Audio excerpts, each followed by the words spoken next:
आपका बहुत बहुत स्वागत है मेरे चैनल हमारे सितारे ज्योतिष में। मैं डॉक्टर कौशल्या बहार आज आपके लिए कुछ विशेष लेकर आई हूँ। जैसा कि हमने अपने पिछले वीडियो में जाना कि लग्न से लेकर छठे भाव तक केतु किस प्रकार हमारे जीवन को और कुंडली को प्रभावित करता है, आज हम उसी श्रृंखला को आगे बढ़ाएंगे और जानेंगे कि सप्तम से लेकर 12वें भाव तक केतु का क्या प्रभाव है। जैसा कि हमने परिचय जो है अपना केतु के विषय में वो हमने अपने पिछले वीडियो में दे दिया। पार्ट 2 में हम सिर्फ बात करेंगे सप्तम से लेकर 12वें भाव तक केतु किस प्रकार हमारी कुंडली को या हमें प्रभावित करता है। वैसे केतु के विषय में एक बात है कि केतु जो है वो आत्मकारक ग्रह है और ये छाया ग्रह है। इनके पास मस्तिष्क नहीं होता है, इनके पास आंखें नहीं होती हैं। ये जिसका भी हाथ पकड़ ले, कहने का तात्पर्य है कि जिस ग्रह के साथ में युति में आ जाए या जिस ग्रह से दृष्ट हो जाए तो वहाँ पर ये अपने उस ग्रह के समान परिणाम देते हैं। लेकिन एक चीज़ और है कि जब भी केतु व्यक्ति को प्रभावित करता है या जहाँ पर केतु होते हैं, ऐसे जातक को एक विशेष बात का ध्यान रखना चाहिए कि केतु जो होता है वैसे ज्ञान का कारक ग्रह भी होता है। ये किसी ज्ञानी ग्रह के साथ में आ जाए तो अत्यधिक ज्ञान व्यक्ति को देते हैं। तो ऐसे जातक को, केतु प्रधान जातक को खास तौर से इस चीज़ का ध्यान रखना चाहिए कि उसे अपने ज्ञान का प्रदर्शन नहीं करना चाहिए। उसे थोड़ा सा ज्ञान का मतलब अपने ज्ञान को उससे अंदर में ही रखना चाहिए। उसे बहुत ज़्यादा सबके सामने प्रदर्शन नहीं करना चाहिए। केतु के विषय में एक विशेष बात ये भी होती है।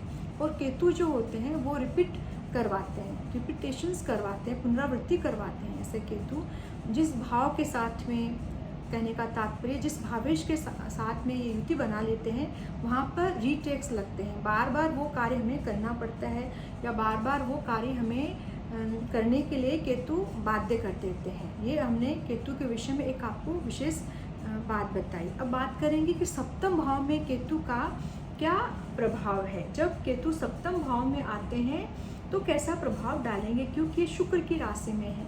केतु का एक विशेष गुण होता है कि वो थोड़ा सा झुंझलाहट भरा रहता है या जिसे हम इरिटेशंस कहते हैं या इरिटेटिंग नेचर जिसे कहते हैं, वैसा केतु के पास में होता है। जब ये सप्तम भाव में आते हैं शुक्र की राशि में तो स्पाउस के साथ में थोड़े थोड़े लड़ाई झगड़े देखने को मिलते हैं या बेवजह की जिनका कोई मतलब ही नहीं होता, इस तरह की लड़ाई झगड़े जरूर केतु कभी कभी जरूर देता है। ऐसा केतु एक तरह का खिंचाव जरूर देता है, क्योंकि केतु का जो प्रादुर्भाव हुआ है वो विच्छेद से हुआ है।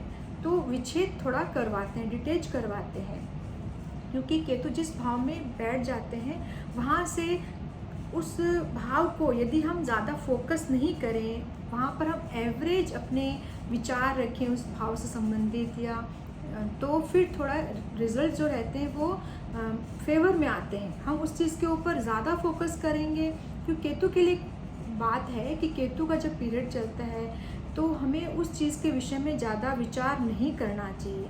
यदि हम उस विषय में ज़्यादा विचार करते हैं तो वो हमें एक तरह की अलग नेगेटिव एनर्जी देने लगता है। तो उसके विषय में हम ज़्यादा फोकस नहीं करें, बैलेंस रहें। हम अपने विचार बैलेंस रखेंगे उस भाव में तो वो अच्छे रिजल्ट्स देता है। तो सप्तम में जब केतु बैठते हैं तो स्पाउस के साथ में थोड़ा मैनेज करके चलना चाहिए, क्योंकि ऐसा केतु थोड़ा सा लड़ाई झगड़ा आदि जरूर देता है। उस विषय में ज़्यादा सोच विचार नहीं करना चाहिए, सेल्फ फोकस रहना चाहिए। यहाँ पर ज़्यादा फोकस नहीं करना चाहिए, नहीं तो यहाँ पर अत्यधिक लड़ाई झगड़ा केतु दे देता है। अब बात करेंगे इनकी दृष्टियों की, क्योंकि पार्टनरशिप का घर भी है तो पार्टनर के साथ में भी आपके थोड़े से खिंचाव जरूर केतु देते हैं। और सप्तम में जब केतु बैठते हैं तो कुछ अगर स्त्री की कुंडली है तो वहाँ पर कुछ सर्जरीज वगैरह भी ये उस भाव से संबंधित सर्जरी जरूर देते हैं। केतु की दृष्टि की बात करेंगे कि केतु की पंचम दृष्टि 1, 2, 3, 4, 5 आय भाव पर जब केतु का पीरियड चलता है या केतु की दशा, महादशा या अंतरदशा जब चलती है केतु की, तो वो हमें आय जरूर देता है केतु, क्योंकि आय में हमारे वृद्धि जरूर करवाएगा। वैसे तो ये शनि का घर है, लेकिन यहाँ पर यदि शनि अच्छी स्थिति में होता है तो केतु हमारी आय जरूर करवाता है, आय हमें जरूर देता है, आय के क्षेत्र खोल देता है। आय आनी शुरू हो जाती है केतु की दशा या महादशा में। और फिर ये लग्न को देखेंगे सप्तम दृष्टि से, आपके चेहरे को देखते हैं, आपकी पर्सनालिटी को देखते हैं, तो आपकी जो पर्सनालिटी रहती है वो थोड़ी सी इरिटेटिंग नेचर की हो जाती है, मतलब आप थोड़ी छोटी छोटी बात पे इरिटेट होना आपका स्वभाव हो जाता है। और केतु आपके मुख को देखते हैं तो चेहरे के ऊपर कुछ फोड़े, फुंसियाँ, एक्ने आदि जरूर देते हैं, क्योंकि केतु जो होता है वो थोड़ा सा कुछ सर्जरी आदि भी करवा सकता है, लेकिन एक्ने आदि भी जरूर आपके चेहरे पर देता है जब केतु की सप्तम दृष्टि चेहरे पे पड़ती है। तो बात करेंगे इनकी नवम दृष्टि की। नवम दृष्टि इनकी पड़ जाएगी पराक्रम भाव पर। यदि पराक्रम भाव पर जब केतु की दृष्टि पड़ेगी तो ये पराक्रम को जागृत जरूर करते हैं, क्योंकि ये शुक्र की राशि में आ गए हैं। शुक्र जो है धनदायक ग्रह होते हैं, तो इनकी राशि में जब केतु आएंगे तो आपके पराक्रम को भी जागृत करेंगे। और हो सकता है कि आपके भाई बहन जो है उनके साथ में आपकी थोड़ी कम बने, या उनके साथ में आपको थोड़े से मैनेज करके चलने की आवश्यकता होती है जब सप्तम भाव में केतु आते हैं। तो अब बात करेंगे कि केतु अष्टम भाव में कैसा प्रभाव देते हैं। ये घर होता है मंगल का, यहाँ पर वृश्चिक राशि है, और केतु जो होते हैं वो मंगल के समान ही अपने गुण देते हैं। तो जब केतु अष्टम भाव में आते हैं तो जातक को थोड़ा कभी कभी देखा गया है कि यदि अकेले होते हैं केतु यहाँ पर तो थोड़ी सी लाइफ के साथ में स्ट्रगल होती है, आयु के साथ में स्ट्रगल भी कभी कभी ऐसा जातक कर सकता है। यदि पाप प्रभाव में केतु आ गए, अकेले हैं, और यदि कोई पापी ग्रह की इनके ऊपर दृष्टि पड़ गई, कोई शुभ ग्रह देख ही नहीं रहा है, तो वहाँ पर ऐसे थोड़ी सी समस्या आती है। अन्यथा यदि कोई शुभ प्रभाव में आ गए, शुभ ग्रह से दृष्ट हो गए, तो वहाँ पर ऐसी तकलीफ केतु ज़्यादा नहीं देने देता है। लेकिन हाँ, कभी कभी पाइल से संबंधित रोग हो गए, या फिर कोई सर्जरी वगैरह हो गई, तो ऐसा केतु सर्जरी वगैरह दे सकता है जब अष्टम भाव में केतु आता है। तो और पैतृक संपत्ति भी किसी न किसी तरीके से आपको पैतृक संपत्ति भी ये दिलवा देता है, और रिसर्च भी करवाता है, क्योंकि जब अष्टम भाव का केतु आता है तो ऐसे जातक ऐसी एजुकेशन होती है इनके पास में, मान लीजिए ऐसा ज्ञान होता है जो परालौकिक हो, मतलब किसी तरह की तंत्र विद्या से भी ऐसे जातक जुड़ सकते हैं, या उनको इस तरह की दैवी शक्तियाँ या ऐसी शक्तियाँ उनको प्राप्त होती है जब केतु अष्टम भाव में आते हैं। तो और बात करेंगे यहाँ का केतु जो होता है वो दादा के सुख में कभी कभी कमी देता है जब अष्टम भाव में केतु आते हैं। तो बात करेंगे दृष्टियों की। इनकी पंचम दृष्टि जो पड़ेगी वो 1, 2, 3, 4, 5, 12वें घर पे। तो ऐसा केतु जो होगा वो ज़्यादा मात्रा में खर्च करवाता है। घूमने फिरने के शौक़ में आप खर्चा कर सकते हैं, फॉरेन ट्रेवल्स में आप खर्चा कर सकते हैं। तो इस तरह के बड़े बड़े खर्चे केतु करवाता है। और अब आपकी इनकी बात करेंगे कि सप्तम दृष्टि की। तो सप्तम दृष्टि 5, 6, 7 इनकी मतलब कुटुंब भाव पर पड़ गई, आपकी वाणी भाव पर पड़ गई। तो आप अचानक से ऐसी वाणी बोलते हैं जो किसी को पिंच कर सकती है या किसी को तकलीफ दे सकती है, और आपके कुटुंब के साथ में भी आपका तारतम्य इतना ज़्यादा अच्छा नहीं बैठता है, और कभी कभी आपको धन संचय करने में भी तकलीफ़ें ये देता है। और कुटुंब वृद्धि में भी ऐसा केतु जो होता है वो बाधा डालता है, बच्चे होने में तकलीफ देता है। अगर स्त्री की कुंडली में है तो कभी भी बच्चे होने में ऐसा केतु लेट भी देता है। ये निर्भर करता है कि कैसे ग्रह के साथ में युति में है, कैसे ग्रह से ये दृष्ट हैं। अब बात करेंगे नवम भाव के केतु की। नवम भाव का केतु किस प्रकार का प्रभाव डालता है। केतु की ये बहुत अच्छी प्लेसमेंट मानी जाती है जब नवम में केतु आते हैं, और ये नवमेश मतलब नवमेश की स्थिति भी अच्छी हो, ये शुभ ग्रहों से युक्त हो, और गुरु की भी अगर कुंडली में बहुत अच्छी प्लेसमेंट होती है तो ऐसे केतु बहुत ही ज़्यादा अच्छे रिजल्ट्स कुंडली में देते हैं। कहीं कहीं ऐसा भी देखा गया है कि आदमी अचानक से, क्योंकि केतु जो होते हैं वो अचानक से किसी भी घटना को घटित होने के लिए जिम्मेदार होते हैं। केतु अचानक से कोई घटना करवाते थे जिसके बारे में आप नहीं सोच रहे, वो अचानक से हो जाती है। तो ऐसी घटनाओं के जो कारक होते हैं वो केतु होते हैं, और वो यदि नवम में आ जाते हैं, नवमेश की स्थिति अच्छी है और गुरु की स्थिति भी अच्छी है, तो ये भाग्य वृद्धि बहुत जल्दी करवा देते हैं। ज़्यादातर ऐसा केतु राजनेताओं की कुंडलियों में देखा जाता है कि वो रातों रात अच्छी कुर्सियों उनको मिल जाती है, और वो बहुत अच्छे समय में अपना बहुत अच्छा पावर उनके पास में आ जाता है। ज़्यादातर ऐसा केतु राजनेताओं की कुंडली में देखा जाता है, या फिर अचानक धन वृद्धि करवा देते हैं, भाग्य वृद्धि करा देते हैं। और यहाँ पर जब केतु आएगा तो जातक को मतलब अपने पिता जो होते हैं उससे भी सपोर्ट मिलता है, उसकी धन संपत्ति जो होती है उससे भी वो आगे बढ़ता है, उसको आगे बढ़ाने वाला भी होता है। तो नवम का केतु बहुत अच्छी प्लेसमेंट लिए हुए रहता है। अब बात करेंगे इनकी दृष्टियों की, तो इनकी दृष्टि हो जाती है यहाँ से 1 2 3 4 5 लगन पर। केतु की जब लगन पे दृष्टि पड़ेगी तो बहुत अच्छी एक व्यक्तित्व यहाँ पर केतु देते हैं, क्योंकि ये मंगल की राशि को देखेंगे और गुरु के राशि में बैठकर देखते हैं, तो एक राज योग तरह का बनता है यहाँ पर। बहुत अच्छी उसकी एक पर्सनालिटी हो जाती है जो लोगों को आकर्षित कर सकती है। ऐसा केतु जो है व्यक्ति को ऐसा प्रभाव देता है। नवम में केतु बैठता है। सप्तम दृष्टि इनकी पराक्रम भाव पर पड़ेगी, तो पराक्रम में ये ऐसे केतु वृद्धि कर देते हैं। आपके पराक्रम क्षेत्र को, आपका जो प्रोफेशन है, आप जो कार्य करते हैं, आपकी कार्य करने की जो शैली है, क्षमता है, उसमें दिनों दिन वृद्धि ऐसे केतु कर देते हैं। और भाई बहनों के साथ कभी कभी तकलीफें होती हैं, लेकिन यहाँ पर ज़्यादातर पराक्रम में वृद्धि ही करने को देता है ऐसा केतु। सातवीं दृष्टि का प्रभाव ये हुआ। इनकी नवमीं दृष्टि जो है वो पंचम भाव पर पड़ती है।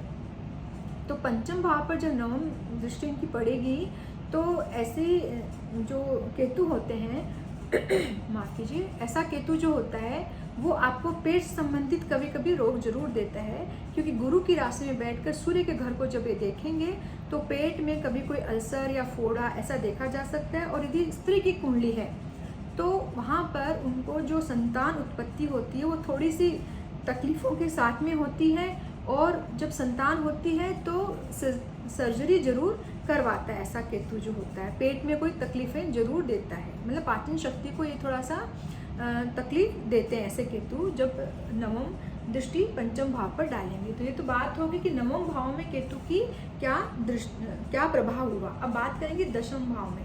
दशम भाव जो होता है वो शनि का होता है, और केतु जो होते हैं कुजवत होते हैं, अर्थात मंगल के समान होते हैं। तो यहाँ पर जब केतु आता है, यदि अकेला केतु आ गया दशम भाव में, तो आपके कार्य क्षेत्र में बहुत अधिक तकलीफ़ें देता है अकेला केतु। यदि युति में आ गया है तो अलग बात है, अकेला केतु जब यहाँ आएगा तो कुछ तकलीफ़ें देगा, ऑब्स्टेकल्स आएंगे, आपको कार्य करने में कुछ अड़चनें आती हैं। और यदि यहाँ पर आपके पिता हैं भी तो भी आपको फाइनेंशियली सपोर्ट नहीं करेंगे, उनसे आपको मदद कम मिल सकती है, या तो होते नहीं है। अगर पिता है तो आपको उनसे सपोर्ट थोड़ा कम मिलता है, फाइनेंशियली सपोर्ट थोड़ा कम रहेगा। ऐसा केतु इस प्रकार का प्रभाव देता है। और आपके जो कार्य रहते हैं वो मिस्ट्री रहती है, उन कार्यों में एक रहस्य रहता है, आपको सामने वाला बंदा जान नहीं सकता कि आप किस तरह से कार्य कर रहे हैं। थोड़ी मिस्ट्री वहाँ पर क्रिएट कर देते हैं। कभी कभी बेवजह के आप किसी के साथ उलझ भी सकते हैं, क्योंकि 10वें घर का जब केतु होता है तो इस तरह का प्रभाव डालता है। बात करेंगे इनकी दृष्टियों की। इनकी दृष्टि जो पंचम दृष्टि आएगी वो 1 2 3 4 5 वाणी भाव पर। तो मैंने अभी कहा कि वो बेवजह किससे उलझ जाते हैं, मतलब अपनी बातों से वो उलझन पैदा कर देते हैं। कभी कभी केतु जब 10वें घर में बैठता है तो एक तरह से कुटुंब से भी वियोग कराता है। कुटुंब से वो उनकी सोच अलग होती है, सेपरेट रहती है, सेपरेट भी हो सकते हैं ऐसे लोग। और उनके धन संचय करने में भी कभी कभी तकलीफ़ें देखने को मिलती है यदि इनकी यहाँ पर दृष्टि पड़ती है जब इस घर में बैठते हैं। तो अब बात करेंगे सप्तम दृष्टि इनके चतुर्थ भाव पर, मन पे, इनके भूमि भवन आदि पर पड़ती है।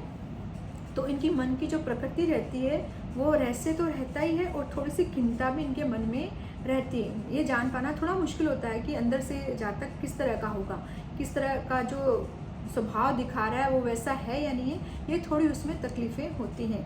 और मन भी अंदर से इनका अशांत रहता है। भूमि भवन आदि बनाने में भी कभी कभी इनको तकलीफ़ें होती हैं। लेकिन यहाँ पर चंद्रमा की और शुक्र की जो स्थिति है कुंडली में, वो किस तरह से, उसके आधार पर हमें ये विचार करना चाहिए कि कैसा प्रभाव यहाँ पर दे रहा है। क्योंकि जब केतु की बात होती है तो ये किस लगन की हम बात करें, कौन सी राशि में, कौन सा नक्षत्र है, कितना बल आदि प्राप्त है, ये जानना ज़्यादा आवश्यक हो जाता है पहले, उसके बाद ही इनके विश्लेषण हमें करने चाहिए। बात करेंगे इनकी नवम दृष्टि की। तो 7 हो गया, 8 9, नवमीं दृष्टि इनके छठे घर पर पड़ेगी। तो ये अपने शत्रु बहुत जल्दी बना लेते हैं, मतलब शत्रुओं में इनकी मल्टीपल शत्रु होते हैं, शत्रु हो जाते हैं, क्योंकि इनकी वाणी तीक्ष्ण होती है और वाणी के माध्यम से अपने शत्रु बना लेते हैं। रोग, ऋण आदि सब को मैनेज करने में इनको थोड़े से कष्ट आते हैं, क्योंकि यहाँ पर ये शनि की राशि में आ जाते हैं और यहाँ पर ये अपनी शत्रु राशि को देखते हैं। तो यहाँ पर थोड़ी सी इनको तकलीफ़ें होती हैं। ये ऐसा केतु इनको शनि प्रधान बीमारियाँ देता है। कभी कभी आपको यूरिनल प्रॉब्लम्स भी होती हैं, कमर से नीचे का जो क्षेत्र रहता है उसमें आपको तकलीफ़ें ज़्यादा होती हैं। वात रोग हो सकते हैं, शनि ही देता है वात रोग, तो वात रोग हो सकता है, आपको यूरिनल समस्याएं दे सकता है, और पेट में कुछ नीचे के जो हिस्से हैं उनमें आपको कुछ तकलीफ़ें ऐसा केतु जरूर देता है। अब बात करेंगे केतु की कि 11वें घर में केतु कैसा रहता है। 11वां घर जो है वो आय भाव भी और छठे से छठा घर है, उपापचय भाव भी है ये। तो यहाँ पर जब ये शनि की राशि में आते हैं तो ये एक तरह से त्रिक भावों में जब कोई क्रूर ग्रह आते हैं या पापी ग्रह आते हैं तो वो अच्छा प्रभाव देते हैं। यदि शुभ ग्रहों के साथ में युति बना लेते हैं तो आय जो है वो कंटिन्यूटी में रहती है, जल्दी सी आय भी होती है और लगातार वो होती रहती है। बात करेंगे इनकी दृष्टियों की। बड़े भाई के साथ में ज़रूर ऐसा केतु थोड़ी तकलीफ देता है बना के चलने में, बाकी आय के लिए ये केतु अच्छा रहता है। ऐसा केतु आय आपको अच्छी देता है। अब बात करेंगे इनकी दृष्टियों की। 1 2 3 4 5 यहाँ पर पराक्रम भाव पर दृष्टि पड़ती है, तो भाई बहनों के साथ में कभी कभी ऐसा केतु तकलीफ़ें देता है। और यदि शुभ ग्रहों के साथ युद्ध है, दृष्टि है, तो ऐसा केतु बहुत अच्छी पराक्रम शक्ति भी देता है। कभी कभी ऐसा केतु अच्छी शक्ति भी देता है जिससे आप अपना कार्य क्षेत्र बढ़ा सकते हैं, कार्य क्षेत्र में बढ़ोतरी कर सकते हैं। लेकिन फिर भी अपनी नीच की राशि पर देखने से ये थोड़ा कभी कभी इसका नकारात्मक परिणाम भी देखने को मिलता है जब ऐसे केतु होते हैं। तो सप्तम दृष्टि की बात करेंगे, पंचम भाव पर दृष्टि पड़ती है तो आपके पेट की जो पाचन शक्ति है, जो आपकी पाचन शक्ति है वहाँ पर ये थोड़ी सी प्रॉब्लम क्रिएट करते हैं। आपकी संतान उत्पत्ति में बाधा होती है, कभी कभी संतान के साथ बना के चलने में भी तकलीफ़ें होती हैं, और कभी कभी ऐसा केतु आपको पढ़ाई के क्षेत्र में भी तकलीफ देता है, क्योंकि शनि की राशि में बैठ करके आपको प्रभाव दे रहे हैं और सूर्य के घर को देख रहे हैं, तो यहाँ पर थोड़ी सी ऑब्स्टेकल्स आपकी एजुकेशन में भी देते हैं और आपको खास तौर से पेट की संबंधित बीमारियाँ रहती है, तो उस चीज़ का आपको ध्यान रखना आवश्यक होता है। ये तो हो गया इनकी 7वीं दृष्टि का प्रभाव। अब इनकी 9वीं दृष्टि पत्नी के या स्पाउस के घर पर होती है, तो यहाँ पर पत्नी के साथ में शुरू में आपको मैनेज करके चलना पड़ता है, छोटे छोटे लड़ाई झगड़े होते हैं, पर बाद में यहाँ पर थोड़ी तकलीफ़ें कम हो जाती है यदि 11वें घर का केतु हो तो। और आपके जो पार्टनर रहते हैं उनके साथ में भी आपको थोड़ी सी मैनेज करने की आवश्यकता होती है। ये तो प्रभाव हो गया 11वें घर के केतु का। अब बात करेंगे 12वें घर का केतु किस प्रकार का प्रभाव डालता है। 12वां घर जो है वो हमारे व्यय का है, वो हमारे विदेश भाव भी हो जाता है, वो हमारी हैबिट्स का भी होता है, और 12वां घर कुंडली में मोक्ष का भाव भी बताया गया है कि व्यय हर चीज़ का ख़त्म हो जाना, वहाँ पर जो ग्रह आ जाता है उसका सुख हमें जीवन में थोड़ा कम देखने को मिलता है। अब यदि केतु यहाँ पर अकेले आ जाते हैं, क्योंकि केतु की किसी गृहस्थ के लिए केतु की 12वें घर में पोजीशन जो होती है किसी गृहस्थ व्यक्ति के लिए बहुत अच्छी नहीं मानी जाती है, क्योंकि केतु का जब यदि पीरियड रहता है तो उस समय यदि केतु 12वें घर में है, यदि उसका पीरियड शुरू हो गया या दशा या अंतर्दशा आ गई है, तो किसी न किसी कारणवश वो जातक या वो व्यक्ति जो है वो अपनी फैमिली से, अपने परिवार से दूर रहता है।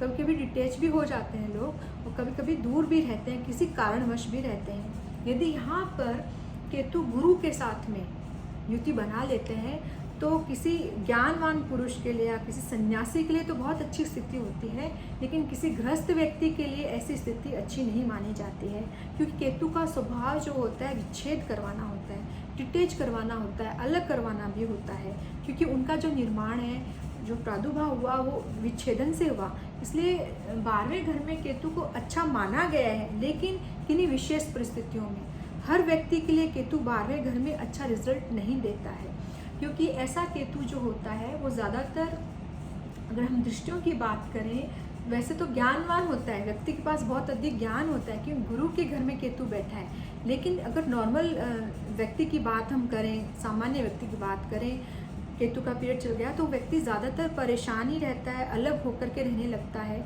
और ऐसा केतु जो होता है वो हमें जो बीमारियां देता है, क्योंकि इसका सप्तम भाव जो है छठे घर से बनेगा, तो जो इनकी बीमारियां रहती, सप्तम दृष्टि की बात करें हम पहले, तो जो बीमारियां जो होती है वो संक्रमित होती हैं, संक्रमण से उत्पन्न होती है, क्योंकि केतु जो होता है संक्रमण को भी पैदा करता है, क्योंकि कट्स लगते हैं, घाव होते हैं, तो वहाँ पर संक्रमण होते हैं। तो संक्रमित बीमारियां यहाँ पर केतु उत्पन्न कराता है, और यूरिनल प्रॉब्लम्स को भी यहाँ पर केतु जरूर देता है जब सप्तम दृष्टि यहाँ पर डालते हैं। तो इनकी पंचम दृष्टि की बात करेंगे, 1 2 3 4 5 चौथे भाव पर।